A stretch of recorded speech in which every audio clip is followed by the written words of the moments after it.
range team, and JDG keeping it simple by bringing out the Gangplank now. Now I wonder if they match jungle or if they just opt into taking support now. Of course, you expect the engaged support to come out. We've been seeing we've been seeing some Amumu's come out recently, but with both Leona and Nautilus on the board, that's kind of the expected go-to for the side of JDG. Yeah, I mean, you got to go with some of that forward aggression. I think 369 will be very happy on the likes of the Gangplank, the comfort coming through, the gameplay coming through at that point, just the gameplay diff for 369 himself. But I do like the Nautilus here paired up with the Kalista. Now it's the question of how FPX respond. What is Hung going to go for? They get the Ahri for care to start off with as we go into the second phase of bans. Also, FPX ban away the Lysandra.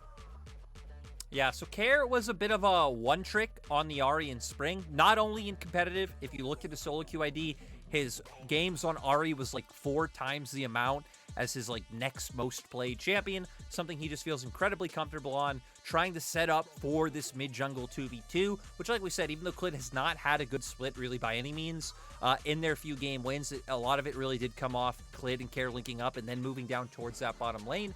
So at least there really is no better duo in terms of champion comfort, even just like strong early aggression in the early game for them to gravitate towards. Yeah. But FPX, now I want to see what they ban out for their second pick. Lysandra really being the only thing that comes to mind is like one of the matchups you really don't want to go into as the Ahri.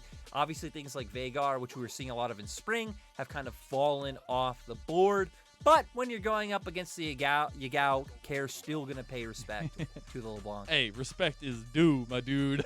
Like you gotta take that off the board there. We'll see what JDG's last ban is going to be. It's the Thresh. It's a little bit of engage there. What I love here from FPX, they're bringing in Summit as some reinforcements for xiaolaohu to come in and change things up for FPX.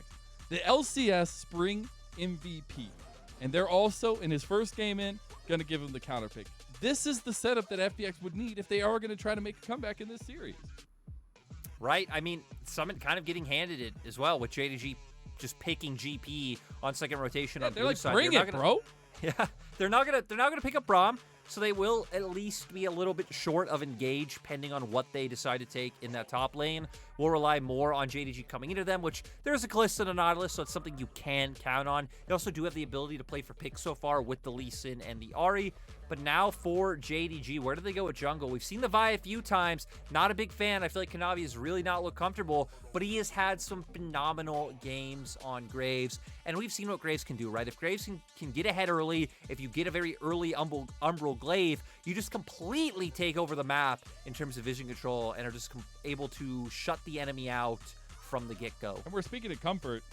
Graves is comfort for Kanavi. Like, he will find advantages in his own right, and I think it will rely a little bit more. Oh, this would be comfort, Mazel. This would be comfort. Yes! Yeah! Yes! Let's go! We got the Yagao Zoe coming through here, and now all eyes on Summit's pick. Yeah, Summit, where will we go?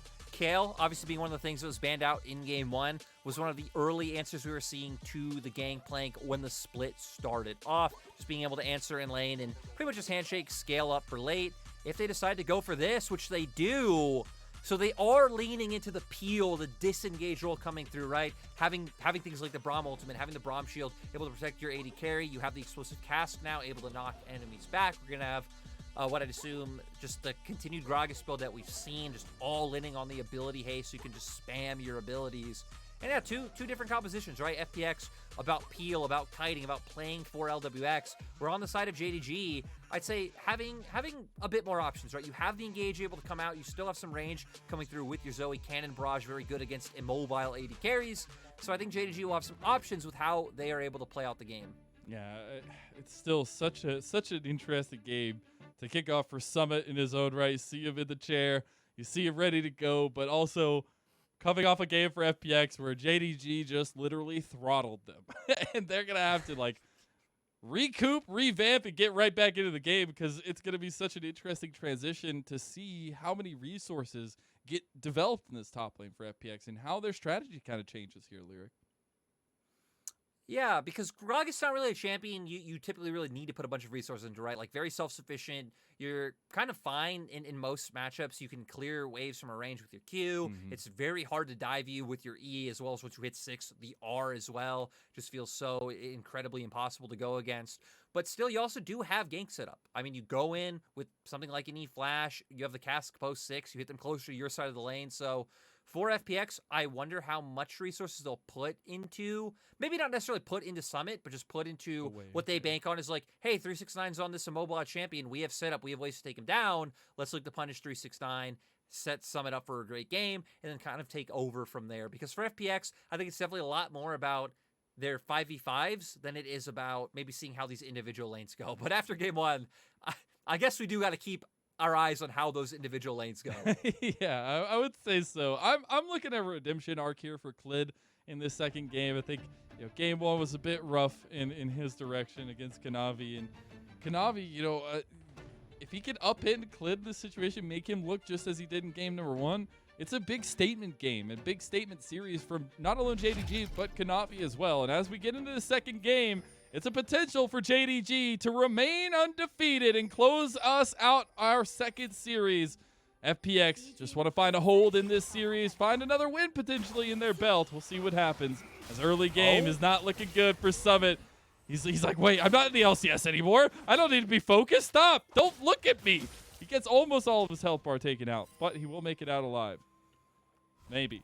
Yeah, I mean, had Yagao's bubble lasted another second or two sooner, that even could have just been a kill or a flash right there, right? If he had to walk over it or had to flash around it, as they're still looking to keep him down, but not gonna be able to do it. He will be able to get his back off.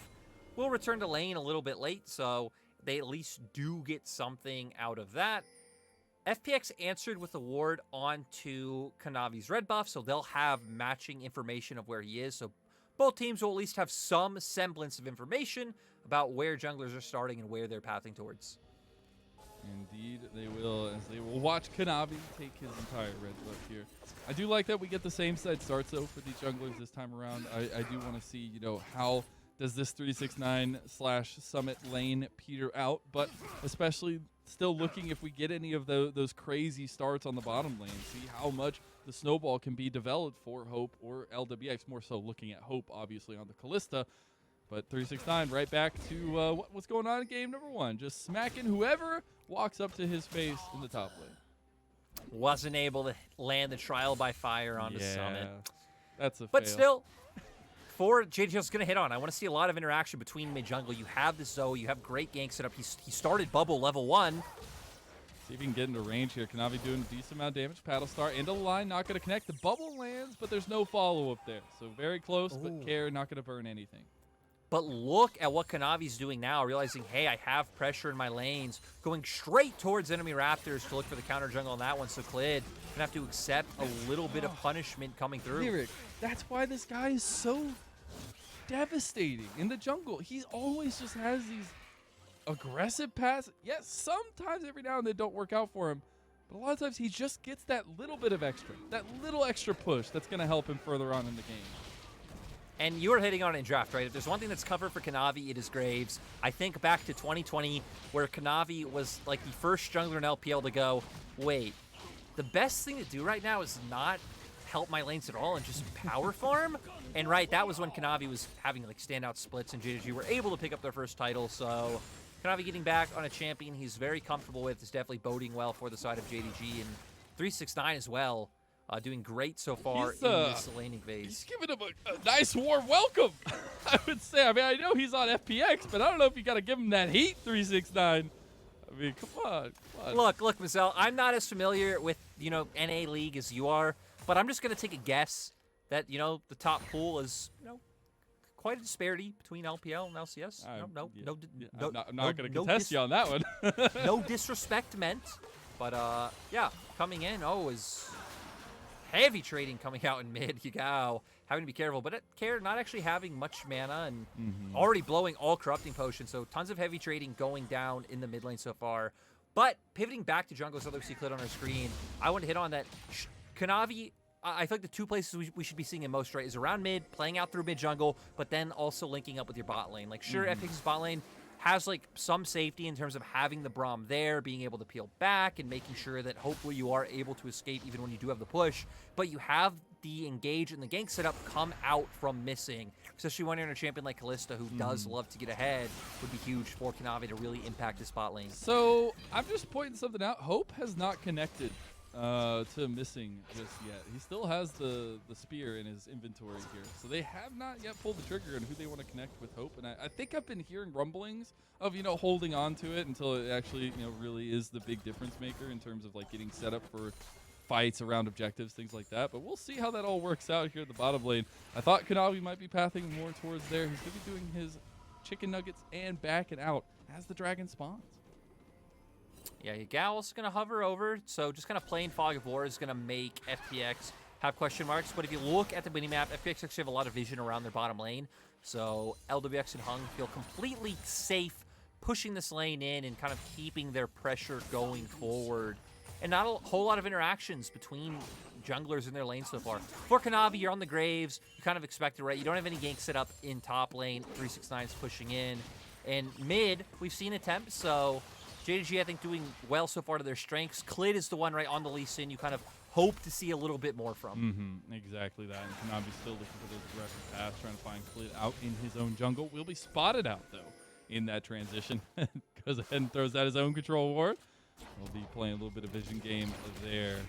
See you re-engage there on the bottom lane, though, as Hung able to tank a decent amount, and that's the power of the Braum Aphelios combo. I think something we'll have to revisit a little bit later. But now FPX starting up the dragon. And we hit on this in the first game, right? That in most of FPX's series, FPX take dragons extremely early. Like 5 to 6 minute mark, FPX love to start up dragon with the fact that their bot lane typically is able to generate some pressure and then just start the stacking so early that they're able to make these. They're able to like force the opponents to have bad choices, right? It's like, okay, we're on soul point. We don't necessarily need dragon anymore, so we have some breathing room to trade for gold, take away your camps, maybe trade for like a Baron bait, trade for split pushing in sides. Just a lot of different options that opens up for them. So FPX at least getting off to a comfortable start in terms of how they usually play the game. Sad to say that usually hasn't amounted to a whole lot of wins. But hey, after this series, FPX will have played against 5 of the 6 teams in our top 6. So still a bit of leeway in my mind in terms of the schedule that they've had. Yeah, and that was the whole conversation at the beginning, right? The difference in schedule that we've seen, a little bit polar opposite, at least in terms of the way that they were looking at the early parts of their season, but also in the way that their opponents were looking in terms of strength of competition. But now we get it all come to a head here between JDG and FPX, where FPX are needing to perform in the moment, needing to step up to the occasion. So far in the series hasn't been the case, and JDG want to just continue cruising on undefeated and maintain a little bit of dominance over V5 in those terms. Yeah, and we see JDG now, Kanavi angling for that bot lane gank that we were hitting on that we would expect to see, but doesn't look like FPX's bot lane is going to fall for it. Oh, I'm wrong. I'm wrong. Oh, close. It was not going to be, though. The back switch come through. Kanavi goes ahead and gets his. The lane pushing up for FPX, and he's hopeful stay. Mazel, that was the perfect time for some prime action. But JDG are going to opt out. Now, Clid having a bit of a tempo advantage in terms of being back on the map first and up towards his top side. You can see FPX trying to cement some amount of control up here now with Rift Herald being up. JDG, though, do still have a decent amount of vision up towards that top side, but it looks like both teams opting to move over now. They are at least positioning around that way. Clid wants to continue to get some objective dominance. Hung up this way as well, but missing. Roaming on his own right. And got a ping from JDG. They want to fight potentially. They're asking for a little bit of help. Unbreakable will be there for Hung to block some damage there, but look at 369 getting position in front of the Rift Herald pit, and Kanavi will come up to contest as well.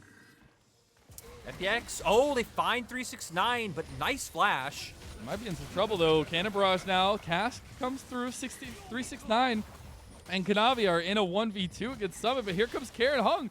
JDG, you're in some trouble, and they find first blood for FPX. Now Kanavi will go down potentially a second blood. Yagao trying to get in here, though. He's in a 1v4. Is that going to be 3 quick kills? Yagao gets 1 back for JDG, but he'll go down to 2 kills to Care. Rift Herald to FPX. And this is the early game. Yeah, I'm so surprised Yagao going in off the back of that to just try and find a kill onto one member and what would almost be 99.9% of the time certain death. Opens up the Rift Herald to go over to the side of FPX, and he looked at the minimap, Hope not even in position to capitalize in terms of trading for plates. We'll look at the replay of that one and how it all panned out, but it was a bold start for JDG here. Yeah, 369 just kind of walking in to get the ward, but FPX had their own vision, and they fully commit on to 369. He's initially able to get away with the flash, but Clid gets the kick flash into Summit. You look at the minimap, and members of FPX are already making their way here first. So Kanavi and 369 left in a pretty bad position once Care is able to get over the wall. Kanavi nowhere to go, and then Yagao completely committing with the flash to be able to take down Clid, but now you're surrounded by the other members of FPX. So sorry, Yagao. Don't know if that was the best call. And it's the FPX one kill, right? take the fight. It's the one kill. He didn't even have Dark Seal, so I was going to try to make a play for that, but it's not going to be the case. Care, on the other hand, has 5 stacks on his Dark Seal. Feeling pretty good on that one. And double buffs. And double buffs. Yep. And Clid also still just got the red buff as well. Dragon spawning in 40 seconds or so. Could be an early stacking advantage for FPX. And FPX are huge. I mean, you look, right, Summit being incredibly close to his mythic. We can see Care sitting on those 2 kills. They want to use this. They want to use that strong mid jungle. Nice timing from Yagao to get there and see Care in the transition. Kanavi does have Umbral Glaive now, so he's had that little 1-item power spike that you were looking for, Lyric. But is it going to be enough to really turn the momentum of this early game? Care is looking to turn the momentum himself, tries to flash for the charm, does not hit it. Missing is over the wall, but has everybody chasing him as well. Lwx is here, and you're still waiting for Hope to get in this fight. Yagao goes over, he might just die, and this is catastrophe for JDG. Clid gets the kill. It's a double for the jungler of FPX. And maybe it's just the Summit buff. He's not even a part of it, but FPX are looking like a different animal. You know, the fight on top side, okay, 369. You don't expect, that ganks to come over the wall. You don't know they have vision. This one, JDG, kind of opting in for, they saw members like Care hovering around this brush. They don't know where Clid is on the map, and they end up getting punished. Once again, numbers advantage for the side of FPX now opens them up for this dragon. And we'll go straight into the replay because Kanavi and Missing heading down. I mean, heck, right? They knew their bot lane was walking through Tribrush. They had pings coming out from them, but Missing gets engaged on, and he gets an ult out, which, is able to lock up Care, but no one's here to be able to get damage down. Yagao as well, flashing in. Tries to get away because he was able to pick up a flash as well, but still, Lee Sin on the enemy team has the mobility to follow you, and then the other members of FPX cleaning up Kanavi.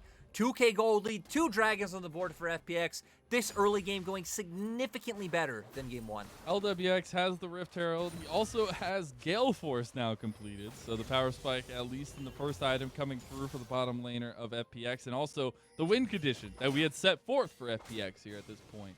So huge stuff from them to start this game out. And maybe Yagao's words coming back to bite him a little bit this second game. The early game definitely in FPX's hands. We'll have to see if they can continue to pilot that forward, though, because that is a strength of JDG, is the fact that they always know a way to get back into the game. They always find a way to get back into the game. Yeah, JDG have been one of our teams that, again, have been, I think, a little bit more cerebral. Still have struggled when playing from behind at times. So things don't bode well for JDG in that regard. And now just going to push down through the spot lane because Lwx, one with Herald, very easily signals where it is going to go, and FPX even using Care's pressure in mid to lean over and make sure no one can answer this play. And see what can happen here. Care almost hits the bubble, or gets hit by the bubble. Ooh, very close. Moonlight Vigil comes through. The tower not going to fall. Just more plates for FPX as they grow their lead to just under 3,000 gold. And I think now, as you see the transition to this bottom lane, the tower will fall, be even more gold to FPX's pocket and more gold to Lwx. Yeah, FPX actually had Summit rotate to mid lane, push that wave in to pull Yagao back towards mid. It does end up giving some gold over to 369, but opened them up to being able to take that first turret on the map. So We're going to see different lane assignments coming out now for FPX to be able to maximize this advantage, try to break down top tier 1, try to break down mid tier 1 as well. And JDG, I think it's going to get a little bit rough, right? Playing things like the Kalista into champions like Braum and Aphelios that feel really good with you coming into them, having numerous ways to lock you down. Zoe as well doesn't feel like she'll be all too impactful. Zoe, I mean, like, you can play Zoe from behind, right? Throwing paddle stars and bubbles over walls, trying to force your way in, but that feels so much more impressive when you're ahead, when you have control of space, when you're using Fog of War to find bubbles and poke people out. So I think JDG's comp going to lose a little bit of steam playing from behind, to where FPX can have so much momentum, especially now with Mythics coming out across the board. 4 Mythics for FPX already. And also 9 pages in the Magi for Hair, so that's going to be a little bit of something to focus in on, at least towards this mid lane for FPX. We're getting set up for the next Rift Herald here in about 25 seconds. You can already see FPX putting a lot of bodies around that way, committing Summit to the side lane. He will not have TP, so if he wants to join the fight, he'll have to walk there, but it's going to be FPX in pole position right now for the next objective. I'm curious to see if Summit does commit to walking up. Does look like he's going to head there now. He even could just take Scuttle Crab and, like, be around mid lane. As long as he's not showing on a ward or showing in lane, then, I mean, JDG have to assume that he's around that top side, right? So for Summit, using the lack of or using information to your advantage, but actually setting up for a bit of a play. Oh, walks right into bubbled up, and Yagao's going to welcome him to his lane at that point. Nothing going to come of it too much in the mid lane, at least at this point. You do see Clid hovering around that Rift Herald. It has spawned. Kanavi going away from that. Okay, I guess he's going to go ahead and back. So this will be Rift Herald for FPX. Even more objective control. At this point, it's 100%. I think JDG were smart not to contest this one, though. They know right now that FPX is stronger on the Rift. They had 369 in bot lane already. Just look for the cross map, get a bit more gold with that turret going down. You don't even have your Mythic on your Zoe, who feels like she's one of the members you would want to be incredibly impactful and strong in a skirmish right now. So JDG ultimately making the right choice. Herald goes down, but the bigger thing feels like the fact that Dragon's coming up in 20 seconds. This would be soul point for the side of FPX. Their reset started coming out, and JDG looked like they're just going to give it. They actually have pings coming down on the top lane turret. Yeah, they do. Very interesting decision-making here for JDG. And do have a bit of a power spike here for themselves if they've gotten some item completions. But again, they are not going to opt into it. Instead, go for the side lane tower. Try to get their second tower of the game while Clid, Summit, duoing the dragon as we speak. Yeah, ooh, maybe a bit of a fight could potentially break out here. Doesn't look like it in the end. Hey, I want to bring this back. I want to bring this back to coming into this game. So if anyone missed the pre-game interview, we had Yagao coming in saying, yeah, we go to 3 games a lot because we like to practice a lot of new champions and, again, use those stage games for experience. Mazel, this does not count as one of those games. We have Zoe for Yagao. We have Graves for Kanavi. We got 369 on the GP. These are not practicing new champions, so this is just straight up FPX. I mean, right? FPX won 2 skirmishes, and then since then, FPX have just been in full control. That's what's so crazy to me. Is like I said, it's literally like a different beast at this point, a different Phoenix. I'm not even saying it's the reborn Phoenix at this point, because it's just feeling like a different kind of control from FPX. And I would say there's still some very tight-knit things to be dealt with as we go further into the game, because it's still pretty early, but it's been looking good so far for FPX. And as they almost catch out Yagao, they overextended, and Summit will die. And unfortunately, first time in the LPL, first time at least in the series, and it hasn't gone Summit's way. Mazel, all that matters is the result, because if FPX can pull this to the finish line and win, then this roster, then Summit is undefeated in the LPL. He is. So, this one death means nothing on that plus. Oh my god, LWX! That's a huge gravitum. The charm also landing onto Kanavi, and he's just dead. The kickback, but into the Fate's Call, and that's an unfortunate end for Clid. He thought he had the miracle play, but he did not. And now JDG are onto the mid lane towers. How do they just get away with it? We thought FPX were so far in the lead. Now they chose to not go for the 3rd dragon. They chose to go for the side lane tower, and now they chose to go for mid lane. Easy.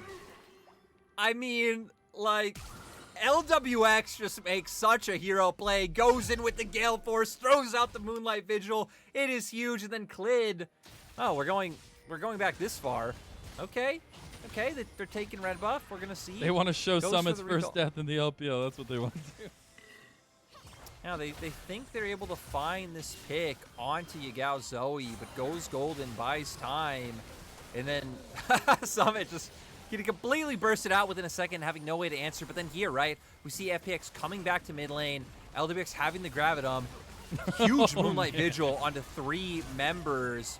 Care then able to flash forward to guarantee the kill, lands all the CC, but Clid here, like you said, thinking he finds the hero play, but gets absolutely one-shot by the members of JDG and ended up just running it down. Summit not able to do any damage in that last fight. Feels bad, but it's okay because you're still sitting with a nice Ahri in the mid lane. 4-0-3, 13 stacks in the Magi's, now having completed Zanya's as well. It'll be a nice little power point for FPX as they use the Rift Herald in mid lane. See that picture in picture. Yeah, hook on. Oh, okay, forcing Summit's flash. Yeah. That's why Summit having no summoner up, but FPX does guarantee the charge to come through. Are just going to go back. We have 2 minutes until Dragon, so you'd expect to be seeing, potential resets coming soon. Answering side wave pressure coming out now. You can see Summit pushing in top and just making sure you have that control to be able to threaten the fact that you could be picking up Cloud Soul. Cloud Soul, everybody has their own conversation about how Cloud Soul makes them feel, but still in terms of control, dominance, at least map objectives, would be very, very clean for FPX. Get the 4 dragons, get full objective control in terms of neutral objectives, and continue to steam forward. But we see the moments that JDG are still so terrifying, right? Like a shark lurking in the water at any moment, in any fight, it could just turn around on its head, and you're a little bit scared for FPX. Yeah, and you definitely have to respect the fact that JDG going up towards the top side just took vision control and can threaten the trade for it Baron, right? Having the Kalista with the Rend, having the Graves, so to be able to put out some decent damage as well. So JDG so far doing a decent job. And now once again, 369 going towards his Prowler's Claw, so going for a bit more of a burstier build. Not as much scaling able to come through, at least early on, right? Still going to be able to go towards things like the IE and get that crit and become a monster, but being a bit more of a mid-game power spike, which is where JDG really want to come online, and they actually force FPX out because Lwx and Hung going for the resets a little bit late. They're here so early. Yeah, they're the early birds. But still, they were able to force vision control. Now it's going to be FPX the ones who have to give up bot side river and play up towards the top lane. They are the ones with luxury, though, right? They're the ones on soul points, so if they lose one dragon, it won't be the end of the world for their side. But we see on the minimap, no vision down in bot side river anymore. Yeah, and that's where I feel like FPX should be okay with giving this one up if they need to, right? But at this point, we're going to get a little bit of a pause. But at this point, right, they can feel okay giving that one up, maybe looking to try to burn down the Baron, try to push the attention of JDG, and they're in the driver's seat. They need to feel that way. I feel like that's something that may be lacking, is the fact that they still know who they're facing. They still realize that the way they lost game number 1, and some of that control might be slipping through their hands. Let's just remember that it's very hard for their comp to force something, right? Because they drafted that way. They drafted to be able to peel back, to kite back, to just be able to control and like win out from a range. Their only real engage, right, would be like individual pick tools, right? It'd be like Care going in, finding a charm. I guess it could be like an E-Flash, Body Slam coming out from Summit or something along those lines, but committing those tools that could maybe be better used, setting up for Lwx to be that primary carry feels like the way to go. And for JDG, they've kind of pivoted, right? They've been playing as a tight-knit unit. We've seen them forcing into bot lane river as a 5-man core, making sure you're all together, not really giving those windows for those single target CC pick opportunities to be able to come through. And now we're at a point where JDG on objective first, controlling vision, have things like the Zoe that we were hitting on earlier, that when you're in that position is just so threatening. Bubbles coming out from Fog of War, barrels in Fog of War as well. So for FPX, I think it's going to be a bit of a rough one. They can just try and transition up towards Baron, like we talked about, but still they haven't even started setting up their own vision control or sweeping for any wards that might have already been there from JDG side. So I think FPX a little bit behind on the play, and I think this could be the opening for JDG to find the pick or to find the engage that they've been looking for. So I guess as we'll figure out what's going on, hopefully get an update for everyone when we do. I promise I will share it immediately. I'm not holding the button next to me this time around, but I want to go back to a little bit of the win conditions that we set up, right? At the beginning of the day, we were talking a lot about bot lane And at this point in this game, yes, I still think there's a lot of potential to carry through the bot lane, but we're looking at these mid-game skirmishes right now to really decide how this game is going to pan out. And I feel like it works in FPX's favor, right? We've seen complete objective control from them, at least until this point. We're about to see if that changes. But I think that with the way that they prop themselves up, they should feel okay and feel confident to finish this game in terms of like being able to take fights, being able to scale to your advantage. But again, there's always that nagging question of like the one miss up, the one slip up, the lack of priority on a target, and that can come up to bite them. I mean, heck, we've already seen that, right? In terms of like, Summit gets picked off, and then you're left in this 5v4, and then Clid trying to make a play gets caught out. Yeah, so one mistake can really snowball into just a winning scenario for the side of JDG. I mean, heck, that's how FPX found the game in the first place, right? Taking advantage of one mistake coming out from 369, or maybe not even really a mistake, right? Because FPX got the vision set up. They spotted him out there, but one play setting the tone for the rest of the game has given FPX this advantage. So, yeah, you got to stay on your toes as both teams right now going into... Hopefully, when we come out of the pause soon, please, Mr. Caster. I've tried. Game. I've tried, man. I've tried. But I do think that, you know, it didn't feel like anything had happened. But I still feel like there could be something that maybe happened off screen or something along those lines. I feel like we were just getting set up for the occasion. Yeah, you're right. It really did come out of nowhere, right? I think usually for pauses, there is like something that leads up to it. You're like, huh, that was a little bit sus. A little bit strange, a little bit sus. That was a little bit more sus than an Among Us game. But that game, we're just always like, we're talking, we're vibing, and suddenly we hear, back to you. I did hear, as we have gotten a little bit of word, Lwx did have an in-game issue of some sort. Get it all figured out and hopefully move forward. And I guess when you're looking at this game, I know I've been talking about FPX a lot. We're still saying, you know, JDG have a chance. How do you think, like, in actuality, that JDG get back in? Oh, hey, we're back. Oh, whoa, it's skipping around. We got a team fight. Summit killed Kanavi. I don't know how that just happened. What happened? I don't understand. Dragon, we skipped forward in time because the Dragon went to JDG. Somehow, Kanavi and Missing are dead. Baron has gone to the table for FPX. All right, we're caught up. We missed a whole lot of shenanigans. Okay, JDG, now I'm going to try and contest this, but going to be rough. 369 is going to have to pull off a miracle because Hope has no HP. Yagao not able to provide all too much. Oh my God! Barrels! The Baron goes down to FPX, but their health bars just got obliterated. I'm getting deja vu from previous iterations of this 369. At least Gangplank, but it's still a Baron on the board for 3 members of FPX. That damage was so surprising coming out from 369. He slipped in the third barrel at the last second, like the literal last possible second. Okay, which replayer? Okay, so we actually get to see how this fight happens. JDG give up the posturing on mid and just start dragging outright. And then FPX doing a nice job forcing Yagao out as a multi-man team. And then it leads into the situation where, for the side of JDG, they find a nice hook onto Lwx. But still, it's a 4v5. You look at where Yagao is, he's zoned out of the fight. They throw in Missing, but then this is where FPX's comp is able to thrive, right? Oh, wow. Barrel comes out, you separate the members of JDG, huge coming out from Summit, and then just all in onto those 2 members from the side of JD Gaming. It opens up the barrel, but... Ooh, let's look at this damage again. That barrel from 369. The thing is, we've seen this so many times from him, and it's even this season. And he's setting them up, man. The last second addition at the end. Oh! Like, that is 60% HP, right? That was like a 60% HP Aphelios. He took away about half of Clid's health bar as well. I mean, he's who you're praying to right now. If you want JDG to win, you are all for the those Church 9s up, 369. man. Throw those 9s up. Better do it now. Hopefully it gets some help because Clid and Summit want to take him down. Nice little flash after the Scurvy Orange. Ooh, nice little barrel back to FPX on their way here. Sleepy Trouble Bubble lands. Missing, trying to go for the engage. They just want to catch out Hung here. Looks like they might be able to do so. Flash comes out from the FPX support. Mid lane is under siege, though, as Kair's taking him down. And honestly, I know we've put focus all over the place. Care is still terrifying on this Ahri, right? He's still unkilled, still has the Magi stacking up, and he's been split pushing this whole time.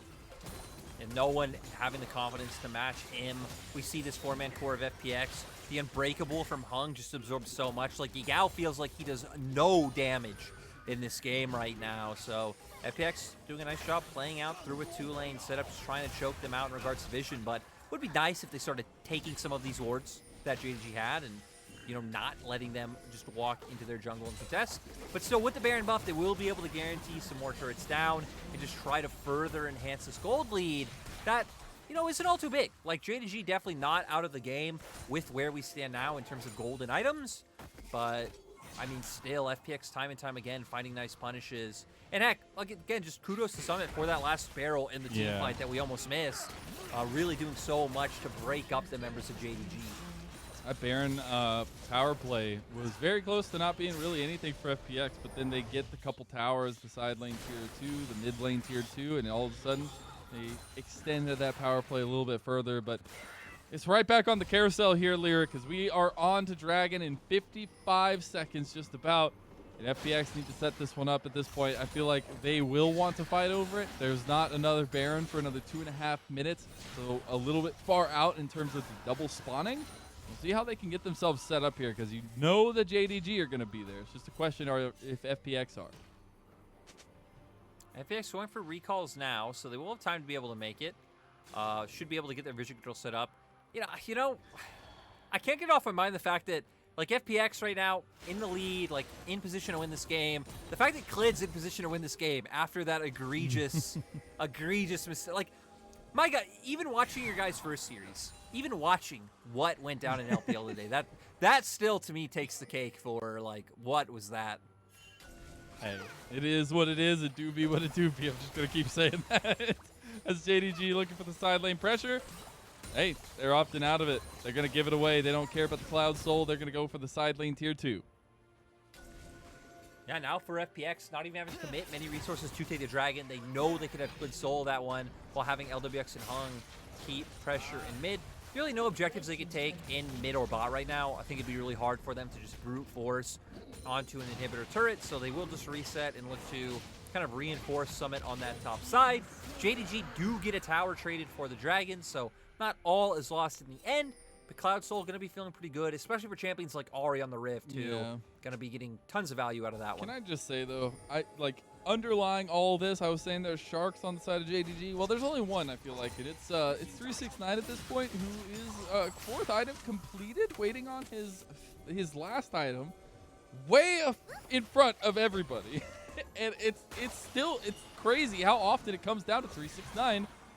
Even though we put a lot of propensity on Hope, when he gets these Gangplank, when he gets these types of champions, he can't carry his own right. Kanavi has to flash there. That's a big cooldown.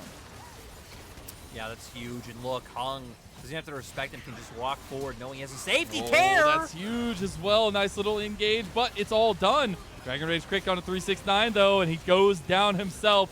That's 1 kill already. Ooh, flash away from FPX. As now LWX flashing forward himself. He's looking for kills. He's got the chakrams. And FPX, they're pushing us the distance. JDG, they always give up one. And this game, too, will be the one they give up. A double kill for the newly minted top laner in Summit for FPX. And it was the change that they needed as we're going to game number 3. I can only hope for a full 9-game night at this point. Summit coming in. This FPX roster is now undefeated. NA Imports undefeated in LPL. At least ones that come from last split, because I don't know if there's any more off the top of my head. But there we go. That's the headline. FPX with Summit got it done. The LCS Spring MVP coming in, working tightly knit with Clid and finding success for FPX. They already found one series win, but as you said, this new roster, this new iteration, it is looking real darn good. And I can't wait to see more. I can't wait to see what JDG come back with. At this point, I feel like JDG were okay with giving that one because they get the distance. They get the games that they wanted, and now we get the little bit of life for FPX that I feel like is so important. You know, also, I just double-checked to, like, see if my statement about NA being undefeated in LPL right now is true. And I guess it only determines, and obviously that's a meme, right? Someone obviously not from NA, but if Sword Art counts as NA, now that he is back from there, because if so, then no, then I guess, they're not undefeated. But, that's the caveats. That. The caveats. Nobody cares about FPX caveats. what I'm saying right now doesn't matter at all. FPX found the win. A lot of it stemming right from those 2 early skirmishes. It felt like ever since those, FPX just found full throttle, picking off 369 and Kanavi in that topside skirmish. Yagao kind of overcommitting for 1 kill, gives over another kill as well. The same fight happens in bot side jungle as well, with them able to pick off multiple members from the side of JDG again. And then it felt like momentum was finally evening out. And then that one team fight, again, that came out right after the pause, where they're able to separate the members of JDG, kill them one at a time, really is what cemented the game to being in favor of FPX, despite Clid having a very funny moment in that game. He did have a funny moment. Hey, everybody gets one, all right? Everybody gets one. But in all actuality, the conversation has to lead to, this was not one of those games where JDG were trying something, right? This was a lot of comfort, a lot of standard for JDG, and they just lost wholeheartedly. I mean, some of the fights, definitely some questionable decisions made, but in all actuality, it just felt like FPX were renewed. They found their win condition. They played to it. Summit most damage on the team there, and not too shabby for his first game in. No, definitely not. Like you said, Summit showing up. Care, I mean, obviously being incredibly low in terms of the damage, right? But he had some incredibly impactful like Flash Charms or Everfrost coming out this game, just doing so much. And Hung, oh god, it didn't even feel like they did any damage. Hung always just standing forward, absorbing everything coming through. Like, sure, Yagao's damage numbers might be, a moderate amount higher than Care's, but Hung was just absorbing all of it with the Unbreakable. Really felt like once we got to mid-game, it was coming down to 369, being able to take over, was able to find some nice barrels, but at the end of the day, it wasn't enough. It is a team effort, especially when this game revolves so heavily around 5v5s, right? Every game-defining moment was a 5v5 skirmish coming out between these 2 squads. And Mazel, you already said it, we're kind of angling for a long 9-game day. I don't think it'll happen. You're on the tilt-a-whirl now. You gotta get tilted. We're at least hitting 6. Well, I guess we're at least hitting 8 because we do have a third series. Yeah, I was gonna say you called it off a little bit early, I would say. But in all actuality, I'm just glad that we get these crazy. First series a little bit different, but this one at least we're seeing both teams, come up with something that they can flesh out on the Rift and come out with a success. So FPX pushing JDG the distance, as is always